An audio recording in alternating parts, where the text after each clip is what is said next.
গাছের এই যে শসা হয়েছে, আরেকটা আছে এই যে একটা, এটা ছিঁড়বো এখন।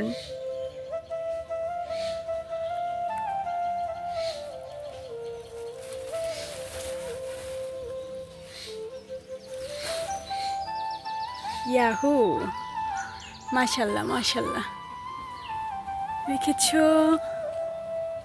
এই যে আরেকটা, এটা হয়তো বা 2 দিন পর খাওয়া যাবে। তো এটা অনেক বড় হয়ে গিয়েছে। এটা ছিল না, এটা বড় হইব, এটা বড় হইব দেখালই না, এটাও বড় হইব না। এই যে ইয়া হয়েছে, বোমরায় আল দিছে সিরমু।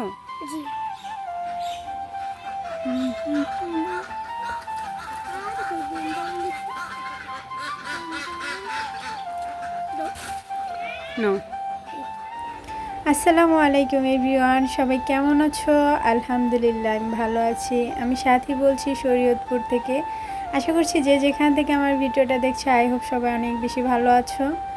এই ভিডিওটা হচ্ছে ফুপুদের বাসায় যাওয়ার পর দিন।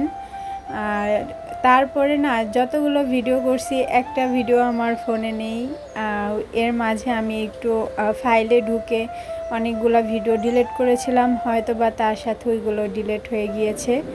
তো 2 দিনের ভিডিওটা আমি একসাথে করে তারপর তোমাদের সাথে শেয়ার করছি। আর এগুলো, এই যে শসাগুলো দেখতে পাচ্ছ, এগুলো হচ্ছে ফুপুদের গাছের। তো তাজা তাজা একটা ফল গাছ থেকে পেড়ে খাওয়ার মজাটাই কিন্তু আলাদা, তাই না?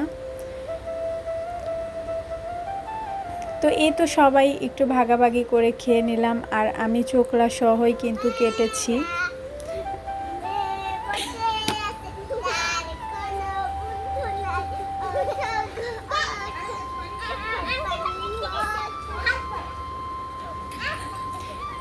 এদের খেলা দেখে আমি সেই ছোটোবেলায় চলে গিয়েছিলাম, যখন ছিল না কোনো ফোন, না ছিল কোনো নেট। আর এখন তো বাচ্চারা ফোন ছাড়া কিছুই বোঝে না, তারা শুধু ফোনে গেমস আর কার্টুন দেখবে, এটা করেই তাদের সময়গুলো চলে যায়। কিন্তু এই যে দেখো কি সুন্দর তারা ছাতা নিয়ে ঘুরছে, তো খেলছে, এরকম করছিল। ওদের কর্মকাণ্ডগুলো আমার দেখতে বেশ ভালো লাগছিল। আর আমার ছেলেটা ওদের সাথেই কিন্তু একদম সময় কাটিয়ে দিয়েছে। তো বিকেলের দিকে যখন বৃষ্টি কমেছিল, তখন বোনের বাসায় গিয়েছিলাম। আমার ফুপুর বাসা থেকে বোনের বাসা খুবই কাছে, আমার ফুপাতো বোনের শ্বশুর বাড়ি। আর ওর বিয়ে হয়েছে ওর ফুপাতো ভাইয়ের সাথে। এই হয়েছে অবস্থা। তো তোমাদের আরেকটা কথা শেয়ার করি, আমার হাজব্যান্ডও কিন্তু আমার ফুপাতো ভাই। যাই হোক, ওইটা হচ্ছে দূর সম্পর্কের। আর আমার ফুপাতো বোনের যে বিয়ে হয়েছে, ওটা ওর আপন ফুপুর, ছোট ফুপুর ছেলের সাথে বিয়ে হয়েছে, অনেক কাছেই, পারিবারিকভাবেই বিয়ে হয়েছে। তো ওর হাজব্যান্ড অনেক অসুস্থ ছিল, তার জন্য আমরা সবাই মিলে দেখতে গিয়েছিলাম। আর এইদিকে দেখেন আমার ছেলে, ও তো বাইরে বেরোলে প্রচণ্ড খুশি হয়ে যায়, আর কোনো কথাই নেই, সে না খেয়ে না দিয়ে একদম ঘুরতে থাকবে। এই যে বিল্লিটা। তো বাসায় চলে আসলাম। ভাইয়া কিন্তু আসলে মালয়েশিয়াতে থাকে, তো এই তো ঘর তুলছে, এখনও পুরোপুরি কমপ্লিট করতে পারেনি। আর আমার বোনটা অনেকটাই অসুস্থ, সবাই ওর জন্য দোয়া করবেন।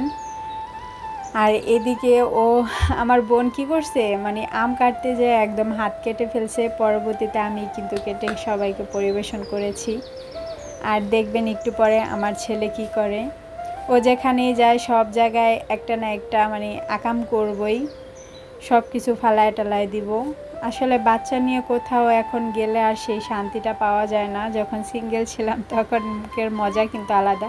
তবে এখন কিন্তু ওর এই যে পাকামিগুলো আমার বেশ ভালো লাগে, আমি অনেক বেশি এনজয় করি, এটা করেই কিন্তু আমার সব সময় চলে যায়। এই যে দেখেন কি করছে, ওটা ধরছে তো এটা ধরছে। আর এই যে প্লেটটা দেখছেন প্রথম ধরেছে, ওই প্লেটটার প্রতি ওর কীরকম যেন একটা আকর্ষণ ছিল। আসার পরেই ওই প্লেটটা নেওয়ার জন্য অনেক বেশি বায়না করেছিল। তো এই তো মালটাগুলো একদম ফেলে দিয়েছে, আমি আর আমার ফুপু দুইজনে উঠিয়ে দিলাম। সবার কাছে ছোট্ট একটা রিকোয়েস্ট করে নিতেছি, প্লিজ ভিডিওটা দেখা শুরু করার আগে একটা লাইক দিয়ে তারপর ভিডিওটা কন্টিনিউ করবে। দেখবে আমার কমেন্টে থেকে কিন্তু লাইক খুবই কম। আসলে তোমরা কষ্ট করে হাত দিয়ে কমেন্ট ঠিকই লেখো, কিন্তু একটা ক্লিক দিয়ে একটা লাইক দিতে পারো না, বলো তো? হ্যাঁ, কেন এত কিপটামি করো? আমার কিন্তু খুবই খারাপ লাগে। আর অনেক সময় আমি বুঝতে পারি, মাঝে মধ্যে এরকম হয় যে অনেক সময় বুঝতে পারি যে আমাকে কমেন্ট করা হয়েছে কিন্তু একটা লাইক দেওয়া হয়নি। আসলে কমেন্টে থেকে একটা লাইক দিলে অনেক বেশি খুশি হই সত্যি বলতে। আর তোমরা যে মিষ্টি মিষ্টি কমেন্টগুলো করো তাতে যে আমি খুশি হই না এরকম কোনো কথা না, আমার কাছে বেশ ভালো লাগে। তো এই যে দেখতে পাচ্ছ শাক তুলে নিলাম, এগুলো হচ্ছে ডেকি শাক, আর এদিকে বেগুন নিয়েছি ফুপুর গাছ থেকে আজকে। এটা কিন্তু তারপরের দিনের ভিডিও। আজকে ফুপু রান্না করবে কাজির ভাত, আর আমার অনেক বেশি ফেভারিট। কার কার কাজির ভাত বেশি পছন্দ ভর্তার সাথে অবশ্যই জানাবা। তবে বেগুন ছিল মাত্র 3টে, 2টে একটু বড় ছিল আর একটা ছোট ছিল। ফুপু বলল ছিঁড়ে নিয়ে আস, কিছু করার নাই, যেহেতু মানুষ অনেক বেশি সবার হয়ে যাবে।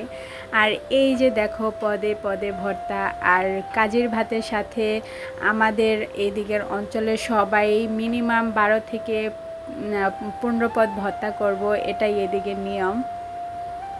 তো ওই যে ভাইয়া ফ্যান চলছে তারপরও ঘামায়া একাকার অবস্থা, এই যা আর কি। তো সবাই মিলে আর কি খাওয়া দাওয়া করলাম। তবে আসলে বেড়াইতে গেলে দেখা যায় কি কোনো কাজ করা হয় না। তোমাদের সাথে কি শেয়ার করব বলো তো? এই কোনো কিছু, তারপরও আমি অনেক কিছু কিন্তু ভিডিও করেছি, সেই ভিডিওগুলো ডিলিট হয়ে গিয়েছে। বাসায় এসে আমার অনেক বেশি খারাপ লাগছে। আর এই যে লকডাউনের মধ্যে আমি কোনো প্রকার ভিডিও করিনি। আমার ছেলে 24 তারিখে জন্মদিন ছিল, ওই জন্মদিনে আমি একটু একটু ফুটেজ নিয়েছি, পুরো ভিডিও করতে পারিনি কারণ অনেক বেশি বিজি ছিল। সেই ভিডিওটা অবশ্যই তো আসবে আস্তে আস্তে।